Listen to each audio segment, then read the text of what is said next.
টানা বৃষ্টির জেরে জল ছাড়ছে ডিভিসি। ডিভিসির জল ছাড়ার ফলে দক্ষিণবঙ্গের বিভিন্ন নদীর জলস্তর বাড়ছে। ফলে জেলায় জেলায় বাড়ছে প্লাবনের আশঙ্কা।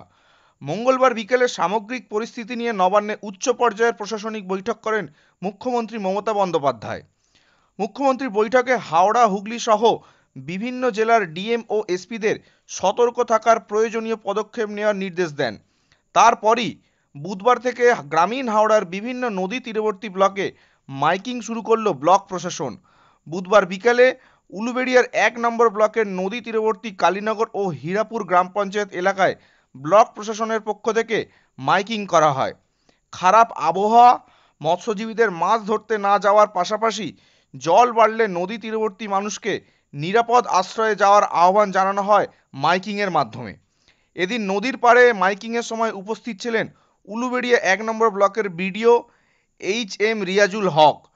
উলুবেড়িয়ার পাশাপাশি এদিন শ্যামপুর 1 নম্বর ব্লকের গাদিয়াড়াতেও ব্লক প্রশাসনের পক্ষ থেকে মাইকিং করা হয়।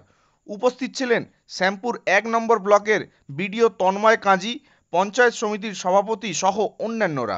সতর্কতা সতর্কতা পশ্চিমবঙ্গ সরকারের পক্ষ থেকে উলুবেড়িয়া ব্লক 1 প্রশাসনের উদ্যোগে বিশেষ সতর্কবার্তা।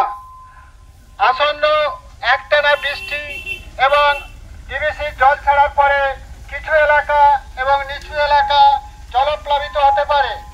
এ বিষয়ে আপনাদের প্রতি কিছু সতর্কতা, যেগুলি আপনারা করবেন: বিশুদ্ধ জল, টর্চ, ব্যাটারি, ঔষধ ও গুরুত্বপূর্ণ কাগজপত্র আগেই হাতের কাছে প্রস্তুত রাখুন। বয়স্ক ব্যক্তি, শিশু, গবাদি পশুদের উঁচু জায়গায় অথবা প্রশাসনের নির্দেশ অনুসারে নিরাপদ স্থানে সরিয়ে নিয়ে যান। জল দিয়ে চলাচলের সময় লাইফ জ্যাকেট অথবা টিউব ব্যবহার করুন। মোবাইল, রেডিও বা স্থানীয় মাইকিংয়ের মাধ্যমে সরকারি বার্তা শুনে সচেতন থাকুন এবং অপরদের সচেতন করুন। যারা যাত্রীরা লঞ্চে পারাপার করেন তাদের উদ্দেশ্যে একটা আমরা অনুরোধ রাখবো যে বর্তমানে বেশ কয়েকদিন ধরেই কিন্তু প্রবল বৃষ্টি এবং অতি ভারী বৃষ্টি চলছে এবং সেই বৃষ্টির কারণে নদী নালাতে জল বৃদ্ধি পেয়েছে এবং আগামী সময় আপার ক্যাচমেন্ট এরিয়া থেকে